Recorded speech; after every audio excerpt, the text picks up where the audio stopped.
afternoon, everybody. Greetings to you all. We are here today to give brief statements on contemporary developments in the state of Tigray. We duly understand that our people are worried, not because there are some significant developments on the ground, but because of some deliberate decisions of some of our former comrades and some of our former colleagues. The gist of the matter is what's going on in Tigray, as my comrade Amanel duly mentioned earlier, is there was some efforts to restore constitutional order in some isolated local governments of Tigray. They are just a handful out of dozens of local governments in Tigray. And this was misrepresented to as wider audience as possible to allege that there is some uncontrollable situation emerging in Tigray, and more specifically, there is a danger to the Koha, and hence a call for intervention to save the Koha and so on. This is really a wild exaggeration, to say the least, because this is power arrangement in Tigray emanates from two basic documents. One of them is, of course, the Constitution. When I say the Constitution, I mean the Federal Constitution, the 1995 Ethiopian Federal Constitution, and of course, the Tigray Constitution, which is part of the Federal Constitution. And the second major political, legal document is the Cessation of Hostilities Agreement document, which is commonly referred to as the Pretoria Agreement, taking after the city it was signed. And accordingly, it's very obvious for those who closely follow the developments in Tigray, and of course very obvious for the people of Tigray, that power at the regional state level is divided between multiple stakeholders after the signing of the Koha, and the TPLF's share is 50% plus one of all the seats in the cabinet of the interim regional administration, and all local governments are, like elsewhere in Ethiopia, determined by the last election. We know that the last election was, relatively speaking, conducted long ago, but there is nothing exceptional when it comes to Tigray. This is what works throughout the country. Unfortunately, those who were supposed to serve the interests of the people of Tigray and those who were expected to uphold the raison d'etre, the founding principles, the objectives, and the mission of the Tigray interim administration didn't really abide by internal consensus that was reached in the last Congress immediately before establishing the Tigray interim regional administration. Neither are they upholding any of the constitutional principles and, of course, follow-up laws and decisions of duly constituted organs of the state. This is how they are attempting to nullify the constitutional order. We know that all Warada or district level governments in Tigray do have their own councils. The same is true about the Tabia or sub-district level governments, or we may call them the localities. And of course, there is an arrangement about the zonal level governments. And accordingly, the councils decide who will run their respective district or local government or anything thereof. That's the ABC of democracy. Nonetheless, the rogue splinter that used to be part of the TPLF before the Congress, and many of whose members happen to hold some key powers in the Tigray interim regional administration, decided to sideline the nascent democracy in Tigray, remove officials that were duly appointed by the local councils, regardless of the law, regardless of the decisions of the local councils, and so on. Unfortunately, they present this as some kind of reform. I don't know what that kind of reform is. I don't know a reform that takes a nascent democracy to dictatorship at all. I think the name reform is unfitting at all, to say the least. And yet, they claim that whenever there is an attempt to correct this kind of unconstitutional moves, somebody is conspiring, more so the TPLF, the TDF, the people of Tigray maybe, in general are accused for conspiring against the Tigray interim regional administration. Of course, this dictatorial move, the attempt to install puppets, I would say, from above or from outside, succeeded temporarily only in few, as I said earlier, in few pockets of Tigray. And of course, the people of Tigray were mad about this. The people of Tigray, the Tigray Armed Forces, popularly known as, and affectionately, of course, known as the TDF, or according to Zokoha, the TPLF combatants. By the way, we know that the TDF is far more beyond that the rank and file of the TDF. All Tigrayans of all walks of life are represented in the TDF, so I'm not calling for some kind of misrepresentation here, but all significant forces in Tigray and the overwhelming majority of the people of Tigray are really furious about this move. Tigray is in no way, in no position to condone or to shoulder dictatorship. And hence, they called for these dictatorial impulses, attempts that already added some fuel to the misery of the people of Tigray to be corrected as soon as possible. This was in the open air. And hence, everybody complied. But as I said earlier, this has to do only with like local governments that I can count with the fingers of my one hand. Okay? So, despite all this, there was a serious media hype because, as I said, some of our former colleagues, comrades, deliberately decided to present it so. And we know there could be opportunists who would be happy to grab this kind of opportunity. The people of Tigray do know this. We are not surprised at all as a party because this has been raised in many different meetings. But today it's in the open air for all of us to hear, to react, to understand the situation. But yet, it couldn't stop from worrying our people. But we assure our people that we didn't yet lose hope on the Koha. And we also believe our partners, our peace partners, won't be misled by this kind of irresponsible acts. In fact, to a certain extent, because some of our former comrades are raising issues that has never been raised by themselves, by our peace partners, they could be surprised. That's my personal opinion. So I don't think this will result in any uncontrollable situation, or this will be used as any kind of excuse to resort to any act that could potentially endanger or actually endanger the cessation of hostilities agreement. Well, we believe we are still in contact with our peace partners. We didn't hear much from them actually, except that we should really sit down, negotiate, talk about issues that are still outstanding, mainly when it comes to the main contents of Zokoha. But, I believe sane minds are willfully speaking what they are speaking, because some of the things make you wish that you don't live this long to hear what you hear. Even, as I said earlier, for people who have some insider information, some of the allegations are really, I can't imagine them in my wildest dreams, and absolutely wrong, and of course, absolutely against Zokoha itself.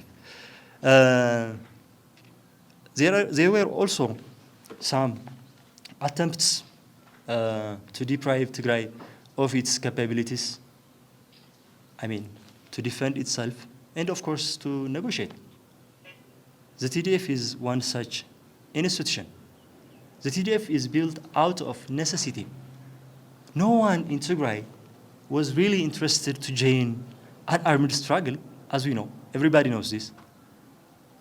The ranks and the files of the TDF are full of people who were in their farmland, in their farming activities, who were in their professional engagements, teachers, health professionals, engineers, students, who still dream to get the best education as much as possible and to have a career.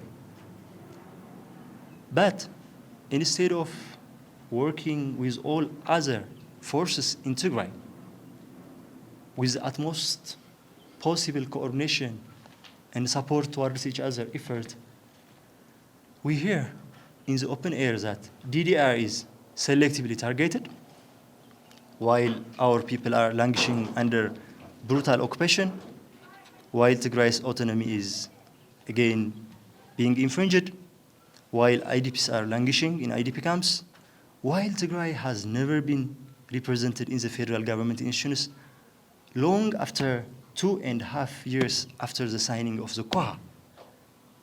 It's crazy to imagine that some people who really contributed during Tigray's armed confrontation to survive as a nation, as a regional state, to resort to this kind of shabby excuses to dismantle the very institutions that they participated in, that they fought for, and of course, sadly enough, to call for an intervention to settle Tigray's political problems. The TPLF believes there is always a peaceful solution for all kinds of political problems. As the saying goes, if there is a problem, there is a real problem. There always is a real solution. So we believe we might have political differences here. That's obvious. We do have, of course. But there was no compelling reason to go to the extent that others, not to mention our past, not to mention even our current level of not really reconciled, fully trusted relationships, to solve Tigray's outstanding problems, and not even through some kind of amicable means, but also by the brute of force. We found this very unacceptable, very sad, to say the least. And of course, we still maintain that there is a hope to solve problems, be they emanate from within Tigray or from outside of Tigray, amicably, peacefully, and through negotiation. We uphold principles, the QUA, peace, the demand of the people of Tigray in the strongest possible terms. The people of Tigray has been subjected to genocide by multiple forces from near and from afar, and we don't really wish any more bullet to be fired in the land of Tigray. This is rather unfortunate, very disgraceful news that shocks everybody. We understand that. But again, we believe that our peace partners won't be lured to this kind of allegations, and we, of course, believe that the international community will understand the situation and, of course, stand in upholding the contents and the principles behind the QUA. Had the TPLF been in search of some reasons to challenge the QUA, it's again out there. It's obvious for everybody, for anyone, any curious observer, to point out that the main contents of the QUA, particularly when it comes to the survival and the national interest of Tigray, are yet to be implemented. My comrade Emmanuel has listed them earlier in Tigrinya. I also tried the same. But I guess they are also out there for everyone to see. They are very clear. They are not ambiguous. And the TPLF had every opportunity to raise all of them, some of them, and challenge, or at least evaluate the state of the Koha. The TPLF doesn't need to resort to, I'm not undermining the importance of local governments here, but as compared to the overall picture, as minuscule reasons as fighting over the power of a local government, it's only about the will of the people. It's only about upholding constitutionalism as much as possible. It's only respecting the constitutional order. So, the attempts, as I said earlier, were squarely dictatorial, and the current efforts in Tigray in very limited local governments are to challenge dictatorship and to uphold rule of law, constitutionalism, democracy, and the will of the people. And hence, there is nothing that can take anyone to invite, let alone intervention, even for an external opinion, in the views of the TPLF. But there is one thing that needs some attention, because there seems to be some kind of misunderstanding regarding the nature of the Tigray Interim Regional Administration. Many compatriots from outside sometimes mistakenly treat Tigray as some kind of independent country with an armed forces, with a president or a head of a government serving as the commander-in-chief of the armed forces. That's a gross mistake. The Tigray armed forces are, of course, the constant members of the Tigray Interim Regional Administration, among many other actors, political actors in Tigray, and they are, according to the Koha, and according to the will of the overwhelming majority. I would even dare say almost all Tigrayans from all walks of life, they want to see the contents of the Koha being implemented, and then they want to go back to their, whatever they used to do. I know many of them had a good means of livelihood, and many of them have, the youngsters in particular, have different aspirations. But someone who is a parallel, who used to, actually, he doesn't even represent where he came from anymore, but the one who was supposed to lead the Tigray Interim Regional Administration was very adamant enough to attempt to deprive the TDF, the leadership it's known for commanding. Very experienced, very committed military people, including top-level generals, with amazing records, both within Tigray, Ethiopia, and even Africa, the world, in many peacekeeping missions and so on, for their bravery, discipline, military skills, and so on. He was adamant enough to target a parallel constituent body, and in fact, a body that's much held for paying dearly to save Tigray, and liquidate it at the end of the day. And this was happening in the middle of nowhere. As I said earlier, it's our wish to see the Koha to be fully implemented, and for everyone to go to their people, get reintegrated, and come back to their livelihoods, or start new livelihoods. But unfortunately, instead of focusing on the main thing that is being dearly awaited by the people of Tigray and all political forces in Tigray, some tend to target Tigray's capabilities. And for that matter, we believe this also endangers not only Tigray, but Ethiopia and beyond, because this is an open call for violence, while we have plenty of them. Tigray is relatively still very peaceful. Of course, the people of Tigray want more justice, more tranquility, better, maybe democracy, service delivery, and so on. But as if the neighborhood doesn't have enough violence, we hear people who were supposed to act responsibly calling for more violence, which is very unfortunate, which is unfounded, which we believe should be condemned.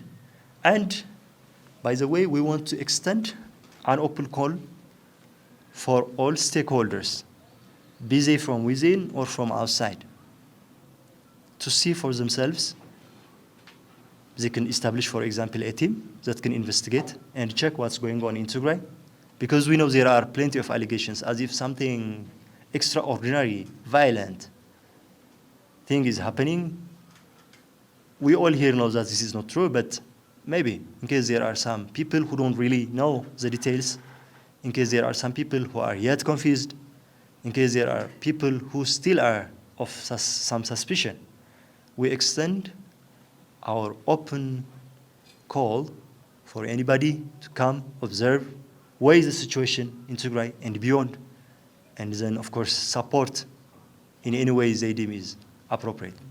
I think, as my comrade Emmanuel stated earlier in Tigrinya, some have unfortunately gone to the extent of recommending some measures against the very people they pretentiously stood for. Some were mentioning issues of budget, as if the budget is some kind of charity coming from elsewhere, and as if Tigray is not contributing to the economy and so on. We know the details. We know how much Tigray contributes. We know what Tigray deserves. But again, I mean, the demand of the people of Tigray is for better integration, for more representation, for more say in the decision-making process. And unfortunately, others are spinning things in a very wrong direction. We believe this is obviously very wrong, needs to be corrected in due time. And of course, with unity, with awareness both within and from outside, this will be of minimal influence to the stability, peace, and of course the tranquility of Tigray. I guess we have raised enough points that can help us, possibly more questions, opinions, and we would be very happy to respond to your any queries, questions, or opinions that you might have, as much as you wish it to be. I mean, there is no limit. Thank you. Thank you very much.